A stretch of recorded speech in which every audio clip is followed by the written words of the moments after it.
할렐루야. 시간이 되었습니다. 5월 10일 생명의 말씀 교회 온라인 예배를 우리 함께 묵상 기도함으로 하나님 앞에 시작합니다.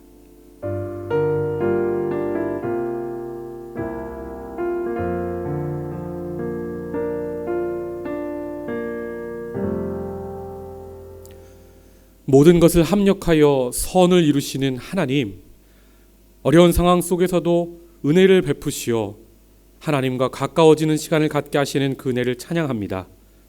하나님, 우리가 온 마음을 다하여 영과 진리로 이 시간 예배하오니 각 가정에 각 심령에 목마른 사슴처럼 사모하는 마음으로 하나님 은혜 앞으로 나아가는 모든 영혼들에게 이 시간 하늘의 은혜를 부어 주시옵소서. 말씀하여 주시고 안아주시고 하나님의 뜻을, 하나님의 선을 깨닫는 귀한 시간 되도록 역사하여 주시옵소서. 마음껏 찬양하게 하시고 마음껏 하나님께 영광 돌리는 은혜의 시간, 은혜의 예배 되도록 주님 역사하여 주시옵소서. 처음 시간입니다. 마치는 시간까지 주께서 함께 하실 것을 믿고 감사하오며 예수 그리스도의 이름으로 기도하옵나이다. 아멘. 이 시간 함께 자리에서 일어나 기쁨으로 주님을 찬양합니다.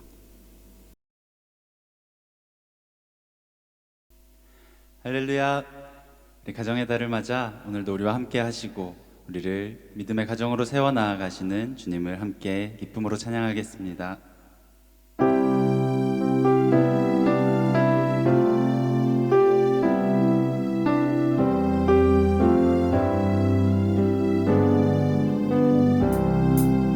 사철의 봄바람 불어있고 하나님 아버지 모셨으니 믿음의 반석도 든든하다. 우리 집 즐거운 동산이라. 고마워라 임마누엘, 예수만 섬기는 우리 집.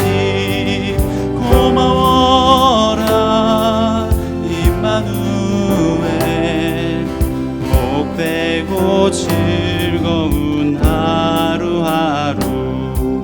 어버이 우리를 보이시고 동기들 사랑에 뭉쳐있고 기쁨과 서름도 같이 하니 한간의 조가도 천국이라.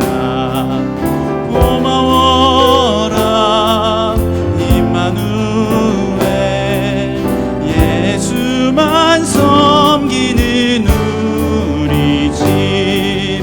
고마워라 임마누엘, 복되고 즐거운 하루하루.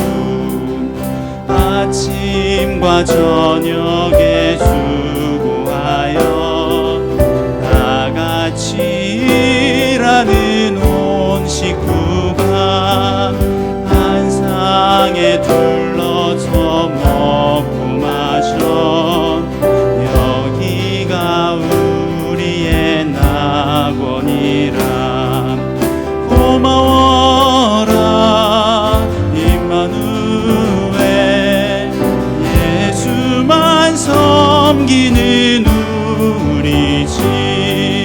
고마워라 임마누엘, 복되고 즐거운 하루하루. 복되고 즐거운 하루하루.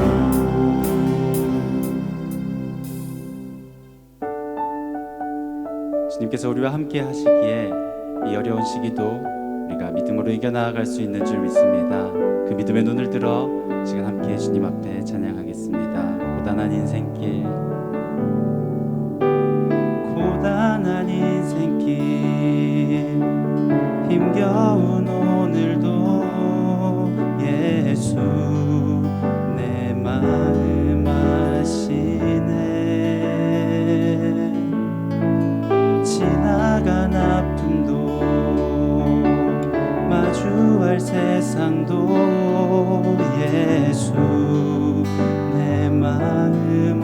하시네.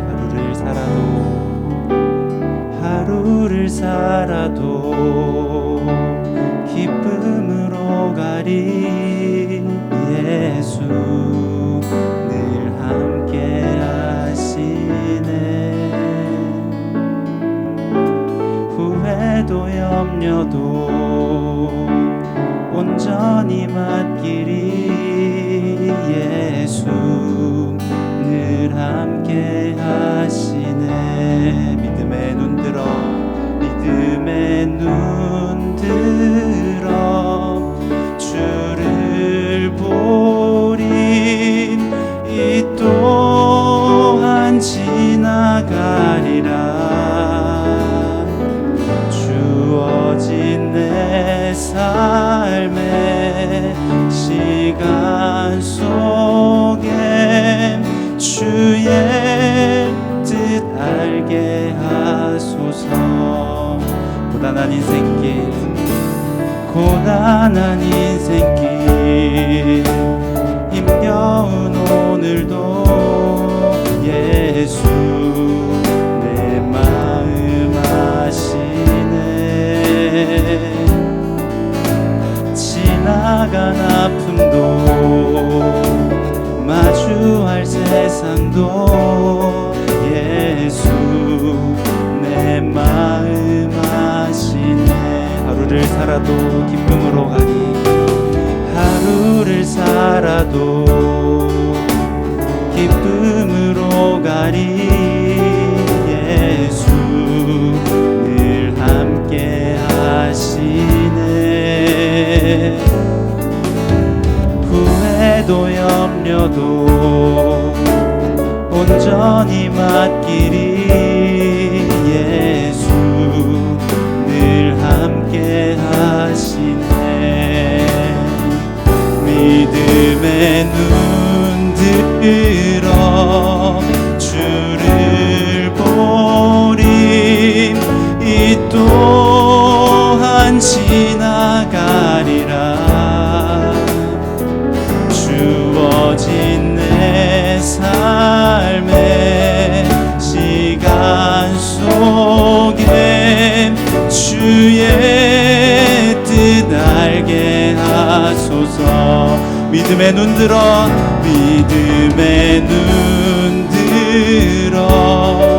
주를 보리.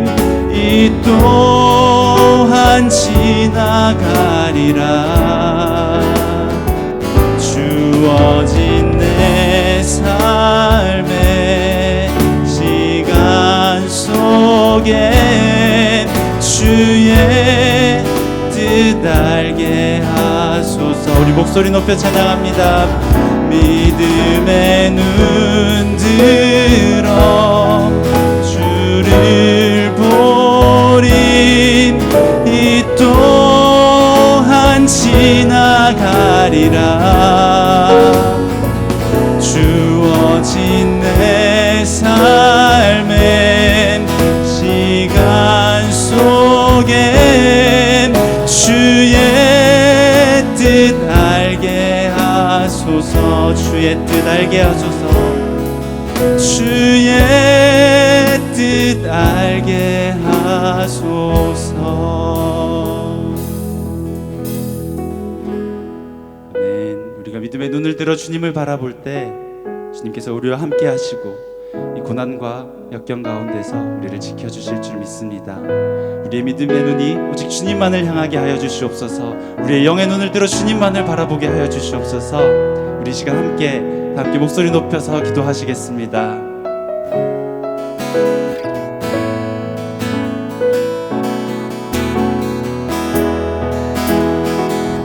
믿음의 눈 들어 주를 보리. 이 또한 지나가리라. 주어진 내 삶의 시간 속에 주의 뜻 알게 하소서.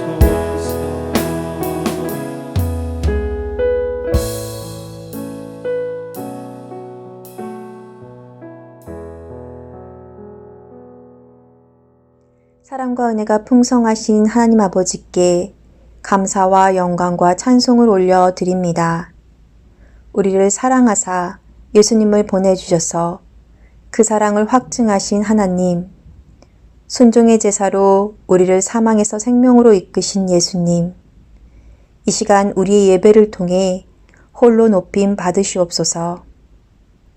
지금 우리는 코비드-19이라는 바이러스로 인해 전 인류가 하루아침에 일상을 잃어버리고 새로운 환경과 상황에 적응해야 하는 혼란 속에 살고 있습니다. 어느 누군가가 겪는 어려움이 아닌 전 세계가 동시에 국면한 이 환란 속에 우리는 인간의 나약함을 절실히 느끼며 특히 수많은 생명들이 손 쓸 수 없이 죽어가는 모습들을 보며 생명의 주관자이신 주님의 도우심이 더욱더 절실히 필요함을 느낍니다. 주님, 지금 이 시각에도 아파하고 고통받는 이들을 위로하시고 치유하여 주시고 생명을 살리기 위해 혼신을 다해 애쓰는 많은 의료진들에게 힘과 지혜를 더하여 주시옵소서. 특히 장기화되어가는 상황 속에 경제적으로 많은 사람들이 어려움을 겪고 있습니다. 모든 리더들에게 주님의 지혜와 능력을 부어주사 이 시기를 지혜롭게 잘 극복할 수 있도록 도와주시고 이 어려운 시기를 나의 어려움만이 아닌 나보다 더 힘든 이들과 함께 이겨나가기를 소망하며 서로를 위한 중보와 나눔의 손길들이 끊어지지 않는 풍성한 사랑을 경험하는 시간 되게 하옵소서. 가정의 달인 5월을 맞이하여 그동안 너무 바빠서 잊고 있었던 가족의 소중한 관계와 예배를 회복하사 건강한 관계와 거룩한 예배의 시작이 가정임을 다시 배워가는 시간이 되도록 성령님께서 각 가정 가운데 임하시기를 기도합니다. 특별히 소중한 우리 아이들이 건강한 가정을 통해 주님의 풍성한 사랑을 마음껏 누리는 시간 되게 하여 주옵소서. 주님께서 허락하신 가족인 교회 공동체를 위해서 기도합니다. 사회 격리로 인해 오랫동안 모이는 예배를 드리지 못하고 있지만 각자의 처소에서 골방의 예배가 회복되어 무엇보다도 소중한 주님과의 관계의 회복이 넘치는 시간 되게 하여 주시옵소서.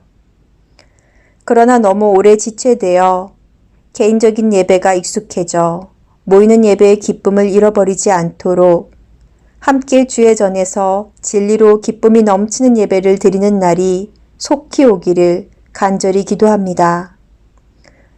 완전한 일상이 회복될 때까지 매일 변하는 상황에 잘 대처할 수 있도록 늘 주의 영으로 깨어있게 하시고 주의 말씀으로 거룩하게 우리를 지켜가며 주님이 주시는 지혜로 이 과정을 잘 견뎌낼 수 있는 믿음과 인내를 주시옵소서. 멈춰버린 크로노스의 시간을 카리우스의 시간이 되도록 늘 귀한 주님의 말씀을 공급해 주시는 한민 목사님, 이건미 목사님께 성령 충만함으로 함께하여 주시고 온라인 예배를 준비하시는 다혜 간사님과 수고하시는 모든 성도님들께 주님의 축복과 은혜가 가득하기를 기도합니다. 비록 만나지는 못하지만 머릿속에 떠오르는 생명의 말씀 교회의 가족 한 성도 분들의 삶 속에도 이 시간들을 넉넉히 이겨나갈 수 있도록 주님의 사랑을 가득가득 부어주시고 모든 어려움으로부터 지켜주시어 다시 만나는 그날에 수많은 간증과 감사의 고백들이 넘쳐나는 기적을 경험하게 하여 주시옵소서. 광야 같은 우리의 삶을 뒤돌아보니 그 어떤 시간도 쉬웠던 적은 없었습니다. 그러나 분명한 것은 그 모든 순간순간 주님은 늘 우리와 함께 하셨고 우리는 승리할 수 있었습니다. 우리는 또 승리할 것입니다. 주님이 우리와 함께 하시기 때문입니다. 기쁨과 승리의 노래로 주님을 함께 예배할 그날이 속히 오게 하옵소서. 승리의 주님이신 예수님의 이름으로 기도드립니다. 아멘.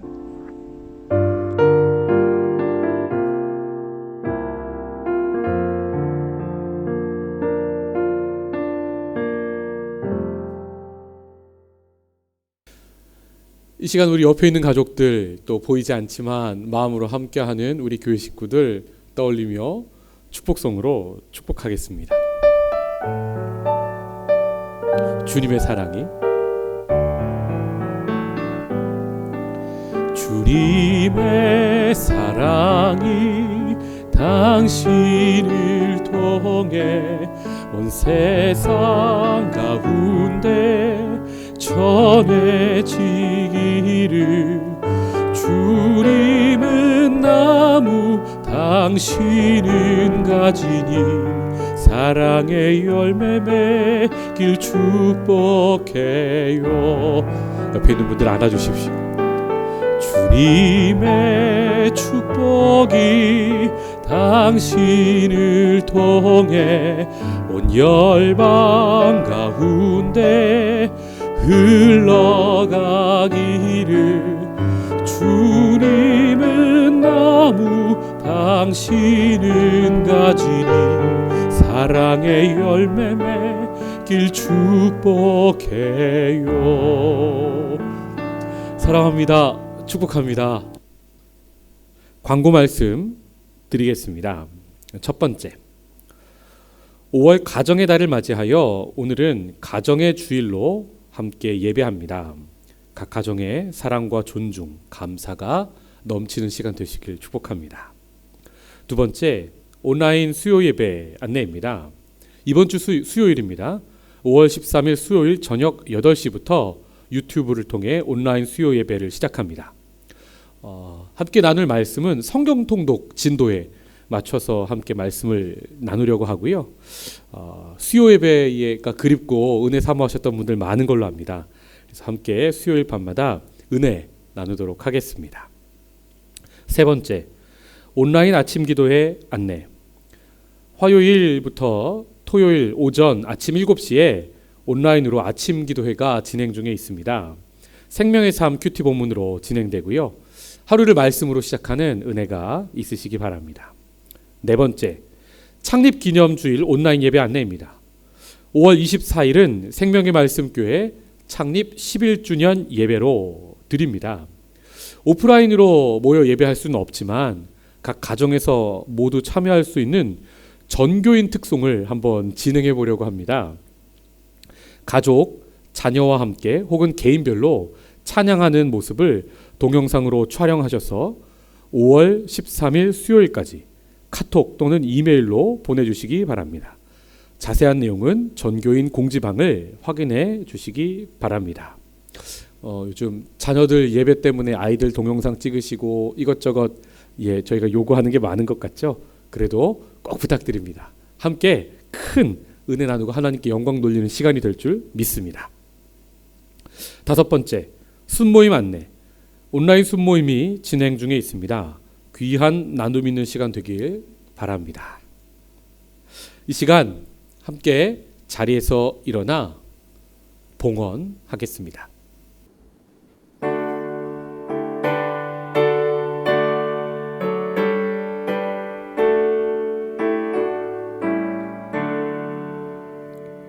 내게 있는 모든 것을 아낌없이 드리네.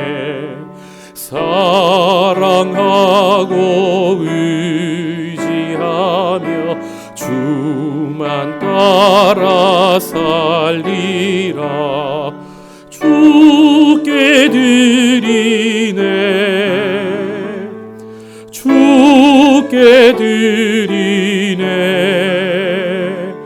사랑하는 주 앞에 모두 드리네.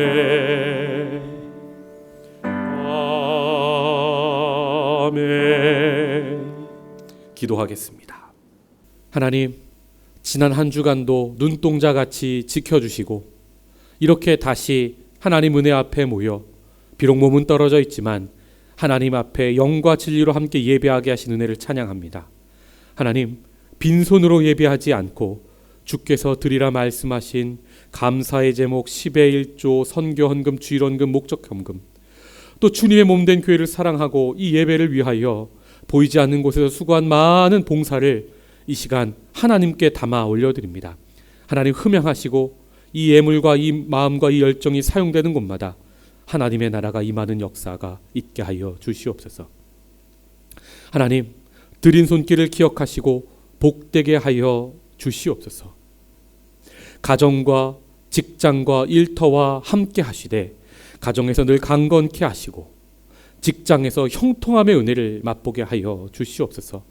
자녀들이 가정에서 온라인으로 수업 중에 있는데 집중력을 더하여 주시고 그동안 몰랐던 것들을 더 깊게 알아가는 시간 될 수 있도록 역사하여 주시며, 가정에서 함께하는 시간이 많은데 불화가 아니라 하나님 안에서 화목하고 하나 되는 시간이 될 수 있도록 크신 은혜를 더하여 주시옵소서. 아버지, 우리의 모든 기도와 간구를 하나님께서 아시오니 구하지 아니한 것까지 이 시간 누르고 흔들어 채우시고 복도하여 주시옵소서. 감사하고 예수님의 이름으로 축복하며 기도하옵나이다. 아멘.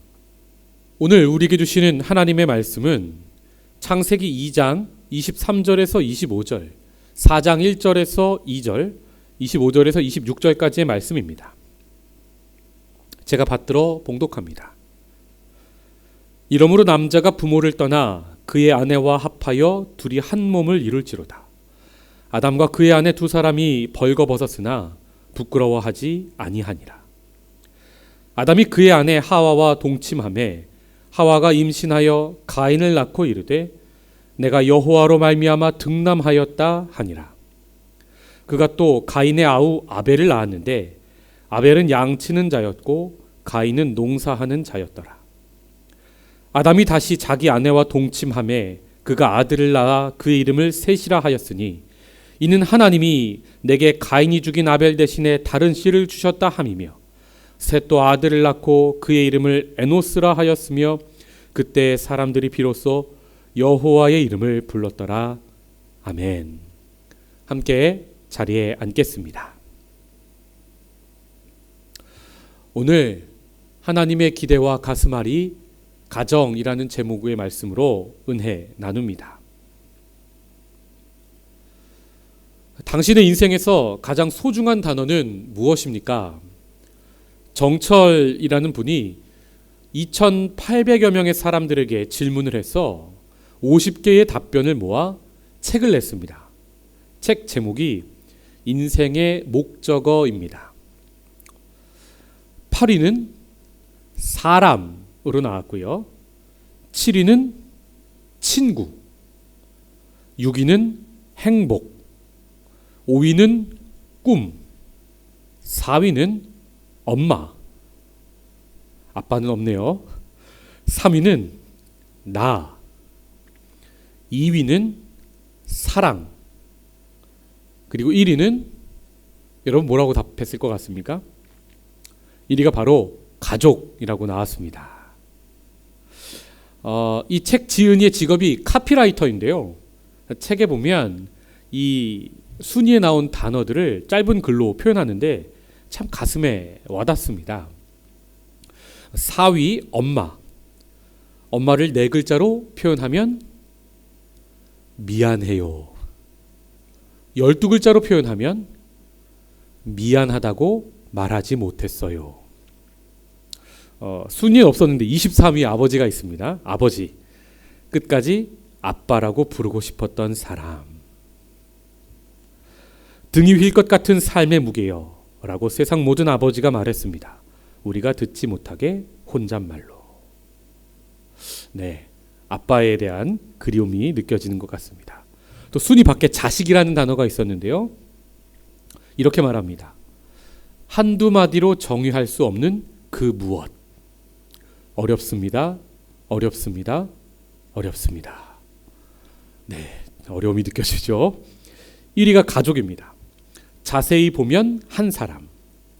그리고 설명이 사랑한다는 말도 좋지만 이해한다는 말을 듣고 싶습니다. 여러분 가족이 잘 이해되십니까? 배우자가 이해되시고 자녀가 이해되시면 정말 큰 은혜인 겁니다. 이 책이 일반인들을 대상으로 한 설문을 내용으로 쓴 책이라 저는 성공, 합격, 부자 이런 단어가 가장 많이 나올 줄 알았는데 의외로 가족이 나오고 엄마가 나오고 이런 단어들이 높은 순위를 차지한 것을 보며 하나님을 믿는 사람이든 아니든 하나님께서 창조하신 그 선의 흔적들이 남아 있어서 사람들이 가정을 참 그리워하는구나 라는 생각이 들었습니다. 그런데 가정을 소중히 생각을 하는 것과 실제로 가정의 소중함을 삶에서 누리며 살아가는 것은 하늘과 땅만큼 차이가 있습니다. 아니, 그 가치를 차라리 모르면 마음이나 편하죠. 소중한 것을 그 가치를 아는데 잘 안 되니까 더 가슴이 아플 때가 있는 겁니다. 그래서 5월 가정의 달을 맞아 오늘 우리가 가정의 주일로 예배합니다. 오늘 창세기에서 첫 가정 이야기, 아담과 하와가 자식 낳고 이루었던 첫 가정의 모습을 오늘 말씀을 통해 살펴보고자 합니다. 아담과 하와는 어떤 마음으로 자녀를 양육했는지 하나님은 그 가정을 보시며 어떤 마음을 가지셨는지 우리가 한번 말씀을 통해 묵상해 보겠습니다. 그리고 오늘 우리의 가정을 바라보시는 하나님의 기대를 깨닫고 하나님을 우리 가정의 아버지로 깊이 모시는 그런 시간을 갖기 원합니다. 성도 여러분, 창세기에서 마지막에 창조된 게 무엇입니까? 어떤 사람들은 사람이라고 말하고 또 조금 더 깊이 생각하시는 분은 여자라고 대답하십니다. 그런데 정말 깊게 묵상해 보면 창세기에서 가장 마지막에 하나님이 창조하신 것은요, 바로 가정입니다. 마지막으로 창조될수록 귀한 것이 창조되죠. 태초에 하나님께서 가장 심혈을 기울여 창조한 것이 바로 가정이라는 말입니다. 하나님께서 사람을 하나님의 형상으로 창조하셨다고 성경이 기록하죠. 자세히 살펴보면 아담만 있을 때는 혼자 있는 것이 좋지 않다 하나님 말씀하세요. 하나님의 형상이 어떻게 좋지 않을 수 있습니까? 하나님은 하와를 만드시고 아담에게 주셔서 그 둘이 하나 되어 가정을 이루게 하십니다. 그렇게 하나님의 마지막 창조인 가정이 완성되고 나서야 하나님이 무엇라 말씀하십니까? 창세기 1장 31절. 하나님이 지으신 그 모든 것을 보시니 보시기에 심히 좋았더라. 이 말씀은 사람 홀로가 아니라 가정이, 공동체가 바로 온전한 하나님의 형상이 있는 곳이라는 말입니다. 가정이 만들어지고 나서 하나님은 심히 좋았다고 창조를 완성하시고 선포하시는 겁니다. 이렇게 가정은 하나님의 온전한 형상이 있는 곳이고 하나님의 창조를 완성하게 하는 곳입니다. 그래서 하나님이 심히 좋다 하시는 하나님의 감탄이 있는 곳이 바로 가정입니다. 이것이 바로 하나님이 처음에 가정을 만드셨을 때의 기대요, 하나님의 마음입니다. 그래서 저는 이 시대에 우리의 가정들이 다시 한번 하나님의 형상을 회복하기를 기도합니다. 그래서 하나님이 보시기에 심히 좋은 하나님의 감탄이 있고 하나님의 기대를 이루어가는 그런 믿음의 가정을 세우기를 기도합니다. 그래서 먼저 가정에 대해서 살펴볼 텐데, 가정이 하나님의 형상이 있는 곳이라는 말은 무엇입니까? 하나님의 형상은 성부, 성자, 성령, 삼위의 하나님이 사랑으로 온전히 하나 되는 것입니다. 삼위가 일체되는 신비가 바로 하나님의 형상입니다. 가정이 바로 달라도 너무 다른 남자와 여자가 말씀에 순종하여 한 몸이 되는, 그래서 하나인 하나님의 형상을 이루어가는 곳이라는 말입니다. 창세기 2장 24절. 이러므로 남자가 부모를 떠나 그의 아내와 합하여 둘이 한 몸을 이룰지로다. 자란 배경도 다릅니다. 좋아하는 음식도 다릅니다. 성격도 다르고 취미도 다른 남과 여가 사랑하게 되고 결혼하여 하나 되는 훈련, 하나님의 형상을 이루는 연습을 바로 가정에서 하게 됩니다.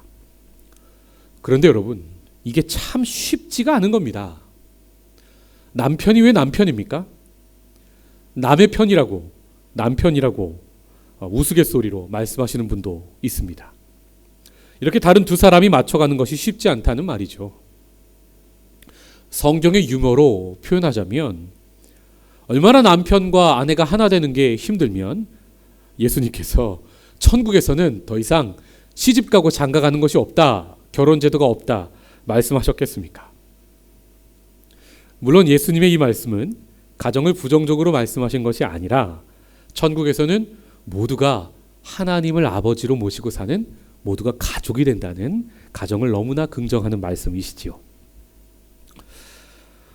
생각해보면 세상 사람도 믿는 사람도 사랑해서 결혼하는 것은 같습니다. 그런데 그 사랑의 종류가 다릅니다. 세상 사람은 3년짜리 유효기간이 붙은 호르몬에 의한 사랑을 하지요. 이 호르몬을 제대로 맞으면 흔히 한눈에 반한다라고 표현합니다. 그런데 그 호르몬이 떨어지면 약발이 다하니까 마음이 멀어지고 사랑이 식어지는 겁니다. 우리 믿는 사람은 다릅니다. 우리도 하나님이 창조하실 때 우리에게 넣어주신 호르몬이 작동해서 결혼 정년기에 되면 작동해서 그게 결혼을 하도록 우리를 인도하죠. 그러나 우리가 그 호르몬 때문에만 결혼하는 것은 절대 아닙니다. 우리는 하나님이 말씀하셨기 때문에, 사명이 있기 때문에 결혼합니다. 즉 가정을 이루어 생명을 낳고 이 땅에 믿음의 가문을 세워 선한 영향력을 발휘하라는 하나님의 기대를 이루기 위해 우리는 결혼하고 가정을 이룹니다. 세상 사람들은 호르몬으로 사랑하죠. 그들의 사랑도 진심입니다. 그런데 여러분, 그 진심 때문에 가정이 무너지는 겁니다. 왜요? 우리 사람의 진심은 에덴 동산 이후에 문제가 생겼거든요. 그래서 우리는 진심이 아닌 진리로 사랑해야 합니다. 진리로 사랑한다는 말은 하나님께서 말씀하셨기에 사랑한다는 겁니다. 하나님께서 그렇게 기대하시며 창조하셨는데 가정에 설령 문제가 살아가며 있을지라도 하나님께서 해결할 수 있는 은혜를 부어주실 것을 믿는다는 말입니다. 그러니까 진리의 관점에서, 말씀의 관점에서 보면 부부싸움도 또 자녀와의 갈등도 모두 하나가 되는 연습이요, 하나님의 형상을 이루어가는 창조적 갈등으로 우리가 이해할 수 있는 겁니다. 지금 혹시 가족과 관계가 좋지 않더라도 믿음의 눈으로 보시고 이 과정을 이겨나가시기를 축복합니다. 창세기에 나온 가정 이야기, 남자와 여자가 한 몸이 되어 하나님의 형상을 이룬다는 것은 매우 중요합니다. 이것은 둘째 아담이신 예수 그리스도와 그의 신부인 교회가 하나 되는 예언이기 때문입니다. 사도 바울은 에베소 교회에 보내는 편지에서 가정의 윤리를 이야기하죠. 아마도 아내 되시는 분들이 싫어하시거나 부담을 느끼는 말씀이 바로 에베소서 5장 가정 이야기일 수 있습니다. 아내들이여 자기 남편에게 복종하기를 주께 하듯 하라. 얼마나 부담되는 말씀입니까? 저도 예전에 말씀 깊이 알고 하나님 마음 깨닫기 전에는 부부싸움 할 때 한참 싸우다가 제가 억울하고 화나면 내가 당신 머리니까 제발 순종 좀 해줘 라고 이 말씀을 잘못 해석해서 선포한 적도 있습니다. 바울은 부부싸움할 때 남편이 이 말씀 써먹으라고 지금 말하고 있는 게 아닙니다. 바울은 가정 이야기를 하면서 예수님과 교회에 대한 이야기를 하고 있는 겁니다. 에베소서 5장 31절 32절 말씀. 그러므로 사람이 부모를 떠나 그의 아내와 합하여 그 둘이 한 육체가 될지니 이 비밀이 크도다. 나는 그리스도와 교회에 대하여 말하노라. 아멘. 바울은 남자와 여자가 사랑하여 가정을 이루고 무엇을 깨달으라 말씀합니까? 예수님과 교회가 하나 되는 비밀을 깨달으라 말합니다. 구약에도 호세아 선지자를 보면 하나님께서 말씀하시죠. 음란한 아내 고멜을 그렇게 음행을 하는데 다시 가정으로 데려오라고, 아내 삼으라고. 호세아의 이 말씀은, 이 행동은 예표입니다. 우리가 그렇게 하나님을 떠나 다른 것을 사랑하고 그렇게 문제를 일으켜도 하나님은 우리를 끝까지 포기하지 않고 사랑한다는 그런 하나님의 마음을 가정에서 배우라는 말씀인 겁니다. 배운다라는 말씀을 들으니까 생각나는 예전에 한 시트콤이 있습니다. 누가 거기서 춤을 추는데 정말 엉뚱하게 우습게 춤을 추는 장면이 있었습니다. 그 주인공의 친구들이 그 춤을 누구에게 배웠냐며 물으니까 그 사람이 춤을 책에서 글로 배웠다고 말합니다. 제가 그 말이 참 인상 깊었습니다. 내 신앙생활이 혹시 글로만, 머리로만 배워서 혹시 세상 사람들이 보기에 우스꽝스러운 모습은 아닌가, 이런 묵상을 제가 하게 되었거든요. 우리도 예수님을, 하나님을 머리로만 알아서는 안 됩니다. 지식으로만 알아서는 안 된다는 말입니다. 성경에서 배운 진리의 모든 말씀이 가정에서 체화되어 나타나야 한다, 이 말입니다. 제가 이런저런 신학서적을 읽으면 천주교 신부님들의 글이 참 깊고 아름답다 감탄할 때가 있습니다. 그분들은 결혼을 안 하셨으니까 밤에 책 읽고 또 글 쓰는데 시간이 참 많거든요. 그런데 저는 제가 그분들보다 더 예수님의 마음을 깊이 체험했다고 느낄 때가 있습니다. 이 여자 아니면 내가 죽을 것 같은 마음이 들어서 결혼해봐야 교회를 사랑하시는 예수님의 뜨거운 마음을 내가 체험으로 알 수 있고, 그렇게 가정을 이루어서 또 다퉈도 보고, 그렇게 또 사랑해서 열매로 아이도 낳고 아버지가 되어봐야, 말 안 듣는 아이를 또 키워봐야 나를 양육하시는 하나님 아버지의 마음을 비로소 알 수 있기 때문이죠. 이렇게 가정은 하나님의 큰 비밀을 경험으로 알아가는 곳이라 이 말입니다. 이 큰 비밀은 바로 교회와 예수 그리스도의 관계요, 둘이 하나 되는 연합, 즉 삼위일체 하나님의 형상입니다. 이것을 보고 하나님께서 심히 좋다 말씀하고 계시는 겁니다. 창세기 본문으로 돌아와서 사람이 타락하기 전의 가정의 모습은 하나님이 심히 좋다 말씀하실 정도로 아름다웠죠. 하나님이 창조하신 모든 세상이 좋았는데 그 창조의 하이라이트인 가정이 만약 아름답지 않았다면 하나님이 6일째 되는 날 심히 좋았다고 말씀하실 리가 없는 겁니다. 그럼 하나님이 보시기에 심히 좋은 가정의 모습은 어떤 모습이었습니까? 창세기 2장 25절. 아담과 그의 아내 두 사람이 벌거벗었으나 부끄러워하지 아니하니라. 사람이 타락하기 전에는 가정에서 부끄러움이 없었습니다. 에덴 동산이 옷 없어도 춥지 않은 따뜻한 곳이었다는 이야기가 아닙니다. 이 말씀은 사람이 부족함이 있고 허물이 있어도 지적이나 정죄가 없었다는 말입니다. 천국이 어떤 곳입니까? 하나님이 함께 하셔서 정죄가 없는 곳입니다. 그래서 부끄러움도 가려지는 것입니다. 선악과 사건 전에 에덴 동산에서 아담과 하와는 그런 천국 같은 가정을 이루고 있었습니다. 그런데 이 아름다운 가정이 선악과 사건 이후에 남편과 아내가 서로를 찌르고 정죄합니다. 책임을 전가하는 곳이 되어버립니다. 이 부끄러움이 다 너 때문이라고, 하나님 때문이라고 말합니다. 그래서 하나님은 가죽옷을 지어 아담과 하와 가정의 허물을 가려주십니다. 이것은 창세기에 처음 나타난 예수 그리스도의 희생을 예언한 원시 복음입니다. 가정이 벌거벗어도 부끄러움이 없는 것이 된다라는 말은, 그러니까 가정이 예수 그리스도의 용서가 있는 곳이 되어야 한다는 말입니다. 오늘날 가정에서 일어나는 대부분의 문제는 서로 부끄러움을 지적하고 정죄하기 때문에 일어납니다.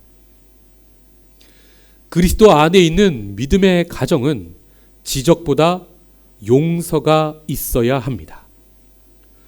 아름다운 하나님의 형상을 이루라고 우리에게 가정을 주셨는데, 우리가 가정에서 아름답지 않은 많은 어려움을 겪는 이유는 예수님의 복음을 통한 용서가 가족 한 명 한 명에게, 그 심령에 온전히 임하고 있지 않았기 때문입니다. 그래서 가정에서 우리는 허물을 가려주기보다 너 때문이라 비난하고 재판하는 곳을 만들고 있습니다. 가정은 옳고 그름을 따지는 법원이 아니라 누구나 와서 쉴 수 있는 피난처가 되어야 하는 겁니다. 첫사람 아담과 하와는 남편으로서, 아내로서 이것을 잘 하지 못하였습니다. 여러분, 혹시 아담과 하와가 에덴에서 쫓겨나고 나서 그 마음이 어땠을지 한번 묵상해 보신 적 있습니까? 서로 너 때문이야 라고 서로 탓하며 쫓겨났는데 부부싸움이 심했을 겁니다. 또 농사 짓는데 에덴 동산처럼 잘 됩니까?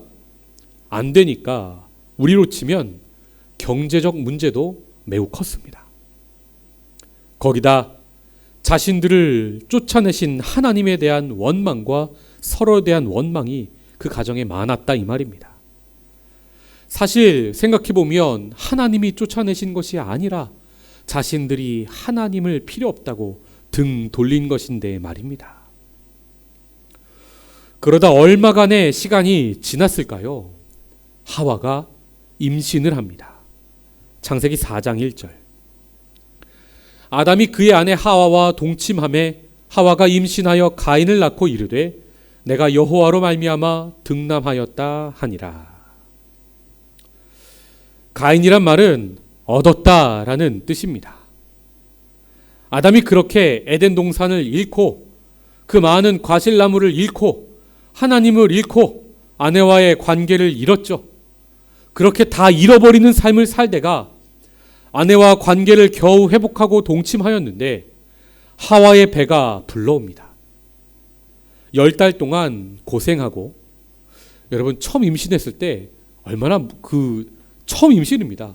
누가 알려주는 사람도 없습니다. 얼마나 무서웠을까요? 또 아이를 낳는 그날 밤 엄청난 산고 끝에 처음 겪는 고통 끝에 아이를 낳습니다. 그렇게 아들을 얻고 아담이 자기 품에 안았을 때 처음으로 무언가 얻은 것이 생겼다고 느낍니다. 그것도 자기를 똑같이 닮은 아들이었습니다. 아마도 아담과 하와가 에덴을 잃어버린 후로 처음으로 크게 기뻐했을 겁니다. 그래서 내가 이제야 얻었다 하며 그 이름이 가인입니다. 저는 기도하면서 이 본문을 묵상하면 아담이 기뻐서 가인을 안고 좋아하다 문득 울었을 것 같다는 생각이 듭니다. 아, 하나님이 처음에 나를 지으시고 이렇게 좋아하셨겠구나 하며 하나님 아버지의 마음을 깨닫지 않았을까요? 하나님 아버지, 제가 잘못했습니다. 자신이 잘못하여 아버지의 집에 함께 거하지 못하는 것을 비로소 눈물을 흘리며 회개하였을 겁니다. 저도 처음에 소명이 나와서 품에 안아서 보는 순간 눈물이 흐르더라고요. 아, 이게 나를 바라보시는 하나님 아버지의 마음이겠구나. 누가 가르치지 않아도 하나님 마음이 그냥 깨달아졌거든요. 그런데 이렇게 감동적인 순간도 잠시죠. 육아가 쉽지가 않습니다. 생각해보면 하와에게는 시댁도 없고 친정도 없습니다. 애 맡기고 쉴 곳이 없다는 말입니다. 또 애를 어떻게 키우는 건지 누구에게 물어볼 수도 없습니다. 아마도 꽤나 오냐오냐 하며 가인을 키웠던 것 같습니다. 후에 가인이 분노를 잘 가라앉히지 못하고 살인을 하는 장면을 봐도 그렇고, 또 하나님께서 가인에게 죄를 다스려라 말씀하시는데도 그 말씀이 가인에게 잘 들어가지 않는 것을 보면 가인이 부모 말을 잘 듣지 않고 버릇없는 그런 이기적인 아이였다는 것을 알 수 있죠. 아담과 하와가 가인을 낳았을 때는 내가 드디어 얻었다 하며 그렇게 기뻐하였는데 가인 키우며 큰 좌절과 허물을 느꼈던 것 같습니다. 그래서 둘째 아들 아벨을 낳았는데 그 이름 뜻이 바로 허무입니다. 창세기 4장 2절. 그가 또 가인의 아우 아벨을 낳았는데 아벨은 양치는 자였고 가인은 농사하는 자였더라. 아담의 아픔은 이게 끝이 아닙니다. 가인이 동생을 대하는데 아나무인 태도로 동생을 대하고 싸우죠. 이런 모습을 능히 상상해 볼 수 있습니다. 여러분, 가정에서 자기 동생이 자기보다 뭔가 잘했다고 살인을 하지도 않습니다. 가인의 그 성장하는 모습을 우리가 살인 사건 이전에도 생각해 볼 수 있는 거죠. 그러다가 결국 그 갈등이 쌓여 가인의 마음에 그 악이 쌓여 창세기 4장을 보면 예배 사건을 통해 가인이 동생 아벨을 시기하다 그 분노를 참지 못하고 그만 죽이게 됩니다. 여러분, 이 사건을 아버지인 아담의 마음으로 묵상해 본 적 있으십니까? 아, 내가 하나님께 등 돌려서 우리 가정에 이 모든 일이 일어나는구나. 아마 처음으로 남 탓이 아니라 자기 탓을 했을 겁니다.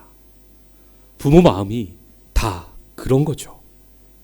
가인은 결국 아담 곁을 떠나는 아들이 됩니다.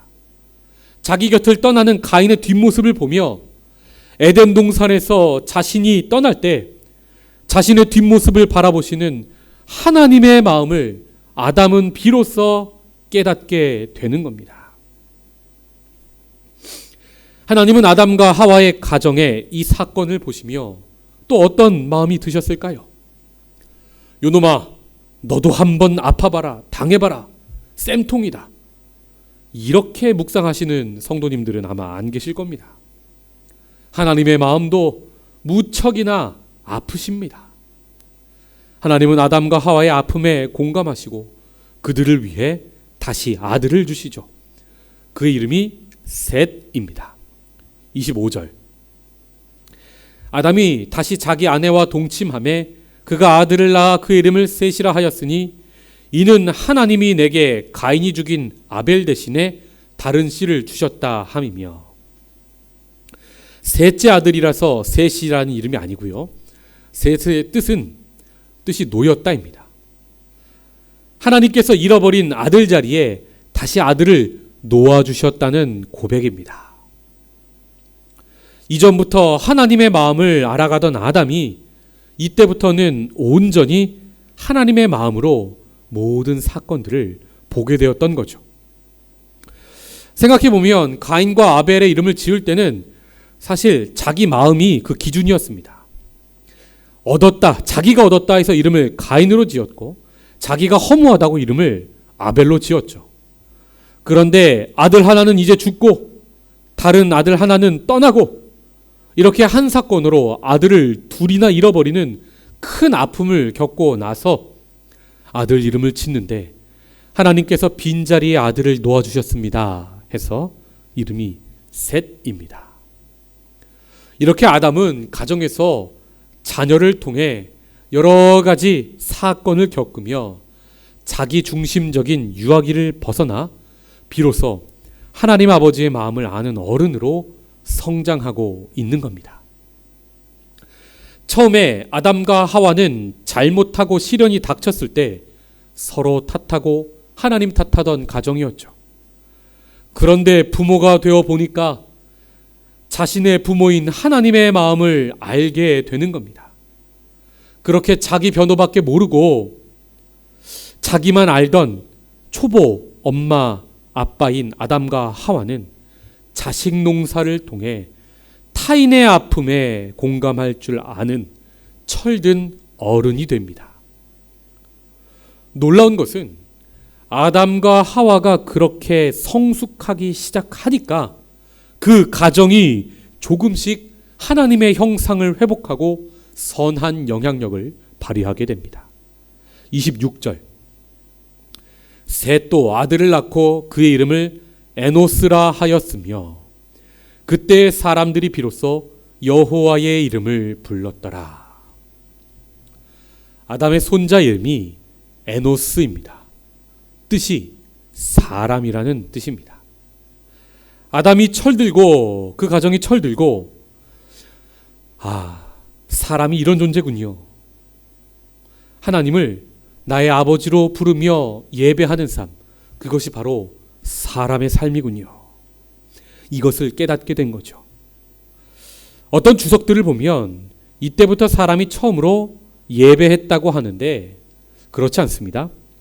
에노스 전에도 가인과 아벨도 하나님께 예배했죠. 여기서 비로소 여호와의 이름을 불렀다는 것은 그 앞에 사람들이라는 말과 함께 봐야 합니다. 그 가정이 하나님께 온전히 예배를 회복했다는 말이 되고 동시에 사람들이라는 말을 봐야 합니다. 창세기에 생략된 부분이 많아서 우리가 그 당시 세상을 완벽하게 구상해서 묵상하기가 쉽지 않은데 한 가지 알 수 있는 사실이 있습니다. 4장의 가인 족보를 보면 사람 수가 이 땅에 폭증을 하면서 동시에 하나님을 떠난 죄의 흐름이 확대되고 있었습니다. 가인의 족보 7대손을 보면 라멕이라는 사람이 나오는데 이 사람이 성인도 아니고 소년을 죽이고 나서 스스로 가인을 죽이면 벌이 7배였지만 나를 죽이면 벌이 77배가 될 거다라고 핵폭탄 발언을 합니다. 스스로 하나님이 되어서 죄를 셀프로 용서하면서 또 나를 건드리면 벌을 77배로 갚아주겠다 협박을 하고 있습니다. 이렇게 당시에는 하나님을 떠나 하나님을 대적하는 죄가 점점 이 땅에 가득 차고 있었다는 말입니다. 바로 이런 상황에서 셋이 에노스를 낳았는데 에노스가 장성하여서 사람들로 하여금 하나님의 이름을 부르며 예배하고 하나님 앞에 돌아오게 하는 선한 영향력을 발휘하였다는 말인 겁니다. 이렇게 아담과 하와의 가정은 모진풍파 다 겪으며 철저히 회개하고 믿음의 가문으로 서가고 있었던 겁니다. 그리고 아담 가정의 회개와 회복은 구원의 역사에서 너무나 중요한 일이 됩니다. 여러분 창세기를 읽을 때 누가 누구를 낳았다가 반복되는 족보를 보면 대부분 그냥 넘어갈 때가 많죠. 그런데 사실 족보에는 하나님께서 구원의 역사를 펼쳐가시는 큰 흐름이 잘 나타나 있습니다. 성경 창세기에는 두 가지 흐름의 족보가 나옵니다. 하나는 하나님을 대적하는 악인의 족보, 가인의 족보가 있고요. 다른 하나는 하나님을 사랑하여 하나님을 향하는 셋을 통한 족보가 계속 대비되어 나오고 있습니다.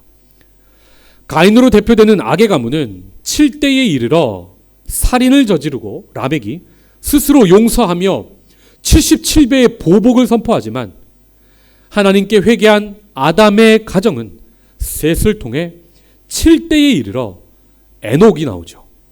이 에녹이 하나님과 동행하다 승천하는 은혜를 경험합니다. 더하여 아담의 10대손 노아는 심판의 파도가 온 땅을 덮을 때 방주로 들어가는 놀라운 구원의 은혜를 맛보게 됩니다. 그렇게 이 족보는 하나님이 붙드시고 하나님이 사용하시는 믿음의 족보가 됩니다. 창세기 12장을 보시면 아담의 20대 손인 아브라함이 비로소 믿음의 조상으로 그 땅에 부름받고 천하 만민이 구원받을 것을 약속받죠. 그리고 하나님께서 그 후손을 해변의 모래처럼 많게 하시겠다는 약속을 이루시고 그 민족에게 출애굽 구원을 베푸시고 하나님 나라를 그들과 함께 이 땅에 세우십니다. 그리고 그들의 후손으로 인류를 구원하실 메시아 예수 그리스도가 비로소 이 땅에 오시게 됩니다. 신약 성경의 처음인 마태복음은 그 믿음의 족보를, 그 흐름을 가지고 이렇게 선포합니다. 마태복음 1장 1절. 아브라함과 다윗의 자손 예수 그리스도의 계보라. 17절. 그런즉 모든 대수가 아브라함부터 다윗까지 14대요. 다윗부터 바벨론으로 사로잡혀갈 때까지 14대요. 바벨론으로부터 사로잡혀간 후부터 그리스도까지 14대더라. 예수님은 어떤 분입니까? 아담부터 아브라함까지 20대였죠. 또 그 아브라함으로부터 예수까지 42대. 즉 아담이 회개하고 아들 셋과 손자 에노스와 함께 여호와의 이름을 부르며 세우는 믿음의 가문의 62대 후손으로 이 땅에 오신 겁니다. 그리고 예수님은 인류 첫 교회 공동체였던 가정을 무너뜨린 뱀의 머리를 밟으시는 메시아가 되셨습니다. 승리를 하신 겁니다. 처음에 아담과 하와의 부끄러움을 가려주었던 가죽 옷처럼 그렇게 예수님은 십자가에서 귀한 보혈 흘려주시고 우리의 모든 허물을 덮어주시고 창세기의 가정의 모습으로 예언된 교회 공동체를 이 땅에 세워주시고 교회를 자신의 몸이다, 하나 되는 자신의 몸이다 선포하셨습니다.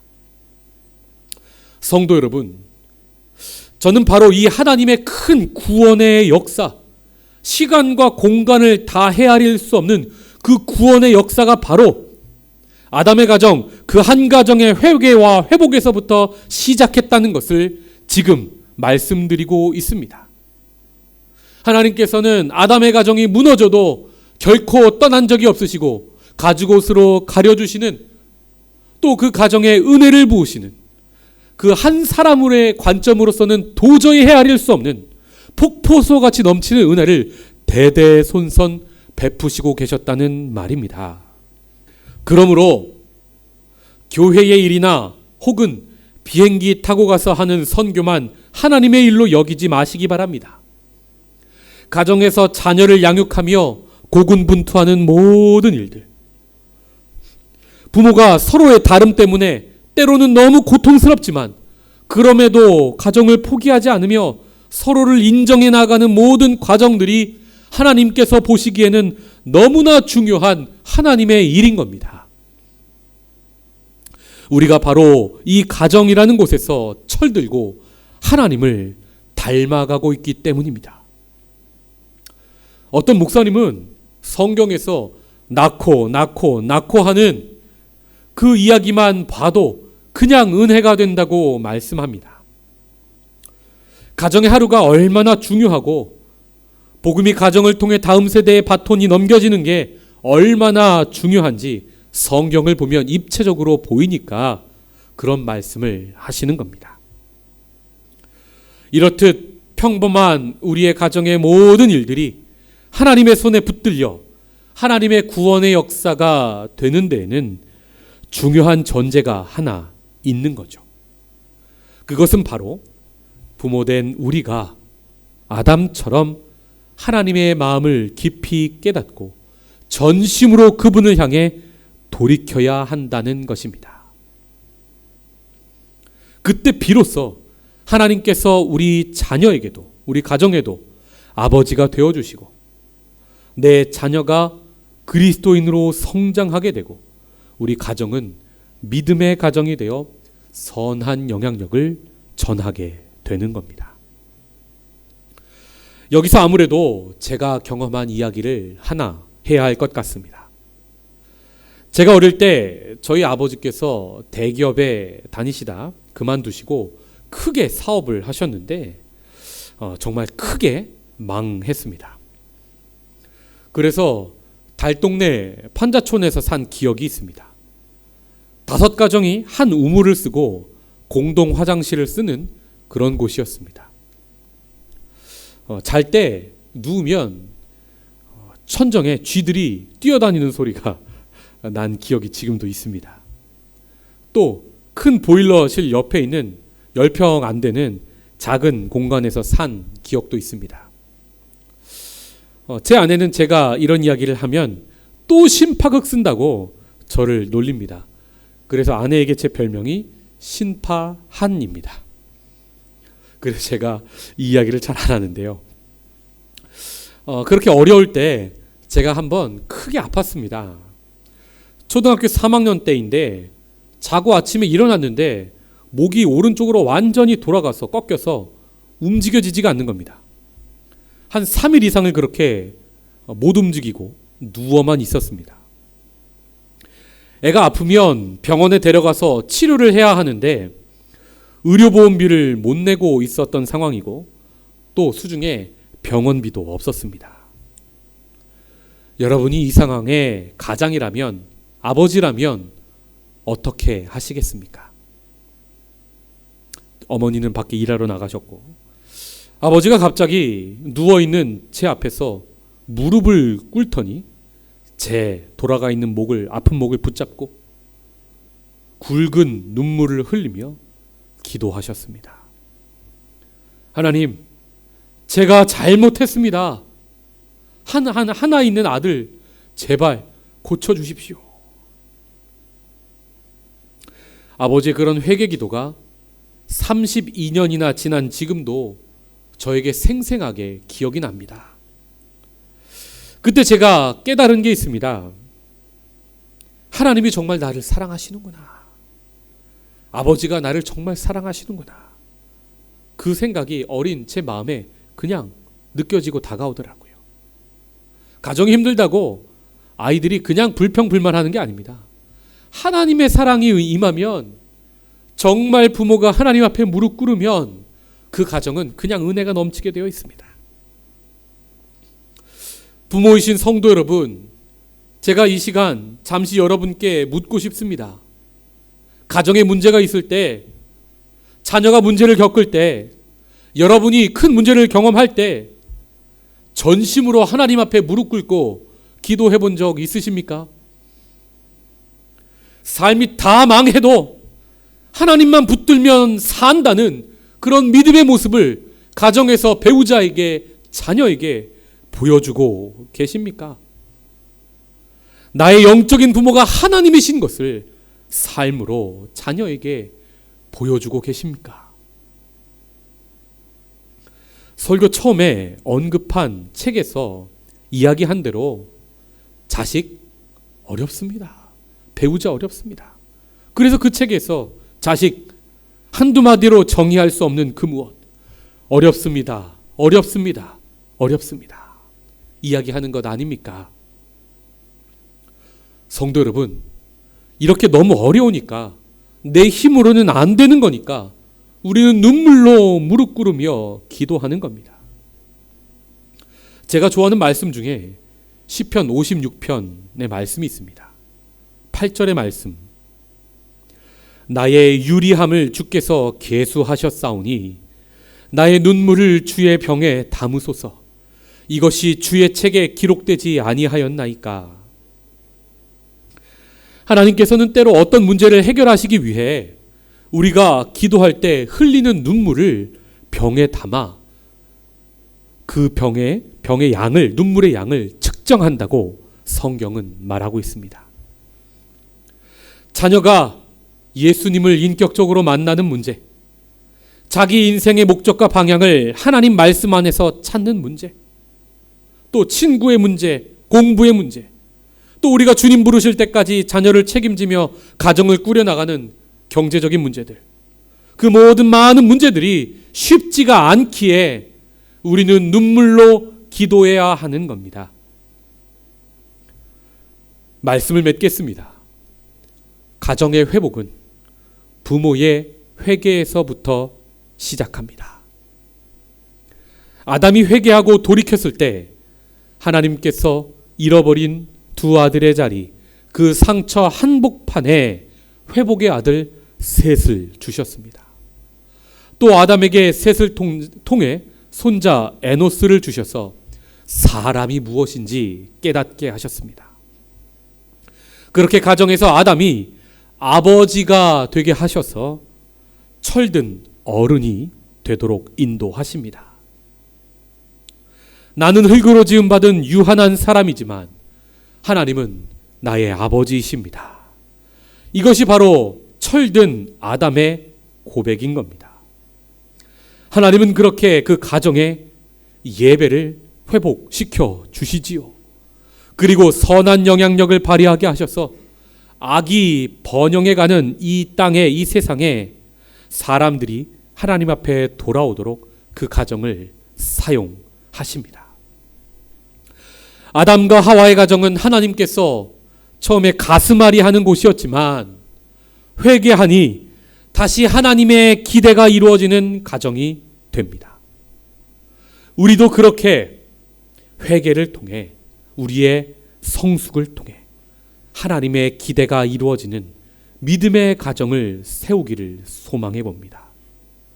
우리가 무릎 꿇을 때 가정에 하나님의 형상이 다시 회복될 줄 믿습니다. 너 때문이야 라는 정죄는 사라지고 예수 그리스도의 보혈로 덮어지는 용서가 넘치고 은혜가 넘치는 가정이 될 줄 믿습니다. 그리고 가정의 예배가 회복될 줄 믿습니다. 그렇게 될 때에 우리의 가정도 하나님의 아픔에서 하나님이 보시기에 심히 좋은 하나님의 감탄이 있는 그런 좋은 가정으로 성장하고 성숙하게 될 줄 믿습니다. 우리가 가정에 대해 이야기할 때 어렵습니다. 어렵습니다. 어렵습니다. 사람들은 이야기하죠. 그런데 우리 믿는 사람들은 이 고백이 바뀌기를 원합니다. 은혜입니다. 은혜입니다. 이 모든 것이 하나님의 은혜입니다. 이 고백이 우리의 가정에서 나오게 될 줄 믿습니다. 끝으로 출애굽기 20장 6절의 말씀을 함께 읽고 마치겠습니다. 시작. 나를 사랑하고 내 계명을 지키는 자에게는 천대까지 은혜를 베푸느니라. 아멘. 기도하겠습니다. 하나님, 그저 은혜입니다. 우리를 가정으로 부르시고 우리를 하나님의 형상을 회복하는 하나로 인도하시는 하나님을 찬양합니다. 이 비밀이 얼마나 큰지요. 우리가 가정에서 하나님을 알아가고 우리를 사랑하셔서 한 몸이 되게 하신 예수님을 알아갑니다. 삼위가 일체되는 삼일체의 신비를 우리는 그렇게 가정을 통하여 알아가고 하나님 나라가 어떤 곳인지 깨닫습니다. 하나님 나라의 연습을 가정에서 합니다. 주여, 아직도 부족한 허물들이 많지만 주님의 보혈로 덮어 주시옵소서. 우리의 가정도 예배가 회복되게 하시고 우리의 가정도 하나님의 형상이 회복되는 그런 가정으로 서게 하여 주시옵소서. 내가 먼저 무릎 꿇겠습니다. 내가 먼저 철들도록 아버지의 마음을 알도록 인도하여 주시옵소서. 예수님의 이름으로 기도하옵나이다. 아멘. 이 시간 함께 자리에서 일어나 기도하는 마음으로 찬양합니다.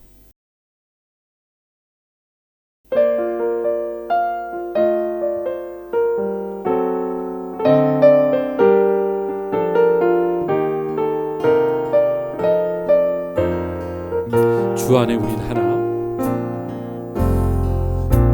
주 안에 우린 모습은 달라도 모습은 달라도 예수님 한 분만 바라네. 사랑과 선행으로 사랑과 선행으로 서로를 격려해 서로를 격려해 따스함으로 보듬어가리. 주님 우리 안에 함께 하시니 형제자매의 기쁨과 슬픔 느끼네. 내 안에 있는 주님 모습 보네. 그분 기뻐하시네.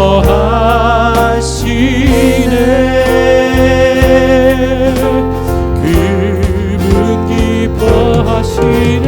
주님 우리를 통해 계획하시니 부족한 입술로 찬양하게 하시니. 주님 우리를 통해 계획하시니 너를 통해 하시리 기대.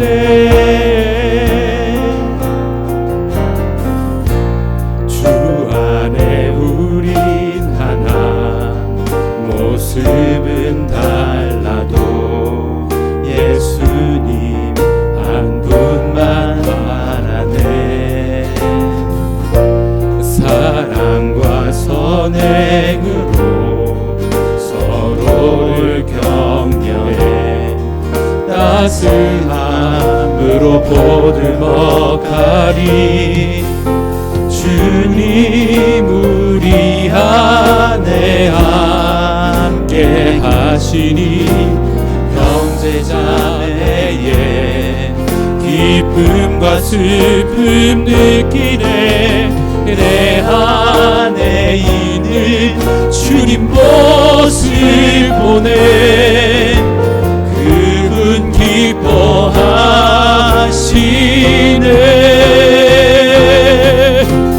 그분 기뻐하시네. 주님 우리를 통해 계획하시니 부족한 입술로 찬양하게 하시니. 주님 우리를 통해 계획하시니 너를 통해 하시리 기대. 주님 우리를 통해 계획하시니 부족한 입술로 찬양하게 하시니. 주님 우리를 통해 계획하시니 너를 통해 하시니 기대. 우리를 통해 하시니 기대. 아멘. 이제는 우리 구주 예수 그리스도의 은혜와 하나님의 사랑과 성령의 교통하심이 하나님을 아버지로 알고 예수를 구주로 고백하며 이제 다시 하나님의 형상을 회복하기로 다짐하는 우리 생명의 말씀 교회의 아름다운 가정들 위에, 이 땅의 모든 가정들 위에 이제로부터 영원까지 함께 하시기를 간절히 축원하옵나이다. 아멘.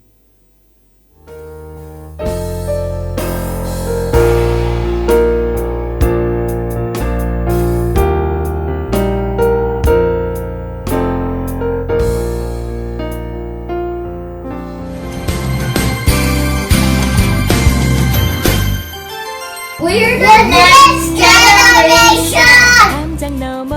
생명의 말씀 교회 어린이 친구들 모두 사랑하고 축복합니다. 안녕. 예꿈 꿈틀 드림 친구들 반가워요. 우리가 함께 예배 드리지는 못하지만 오히려 온라인 예배를 통해서 우리 친구들의 귀여운 모습, 율동, 찬양하는 그 아름다운 모습을 더 자주 볼 수 있어서 한편 아주 감사하게 생각합니다. 우리 친구들이 날마다 더욱더 예수님의 온유하고 겸손한 성품을 닮아가고 또 하나님의 기쁨이 되기를 바라요. 어린이날 축하합니다. 사랑하는 생명의 말씀교회 어린이 다음 세대 여러분, 하나님 말씀 안에서, 하나님 사랑 안에서 행복하게 자라길 축복합니다. 네, 여러분 안녕하세요. 얼마 전이 어린이날이었는데 나가지도 못하고 많이 답답하죠? 빨리 코로나가 끝나서 같이 교회에서 예배하고 찬양했으면 좋겠어요. 너무 보고 싶고 사랑하고 축복합니다. 안녕하세요. 하나님의 꿈인 우리 아이들, 우리 10대 친구들, 또 우리 청년들 주님의 이름으로 사랑하고 축복합니다. 이 가정의 날을 맞이해서 이렇게 축복의 메시지를 전할 수 있게 되어서 너무 기뻐요. 한 가지만 전할게요. 우리에게 가장 귀한 것은 예수님. 그게 바로 가장 최고의 축복입니다. 사랑해요. Happy Families Day. The Lord bless you, the Lord protect you, the Lord's face shine on you, the Lord be gracious unto you, the Lord lift up his countenance upon you and grant you his shalom peace. Remember, Jesus loves you. 얘들아 안녕. 가정의 주일이야. 하나님 사랑 안에서 너희들이 몸과 마음과 영혼이 늘 건강하고 튼튼하고 씩씩하게 자라기를 목사님 늘 기도하고 응원해. 사랑하고 축복해. 강한 발이 써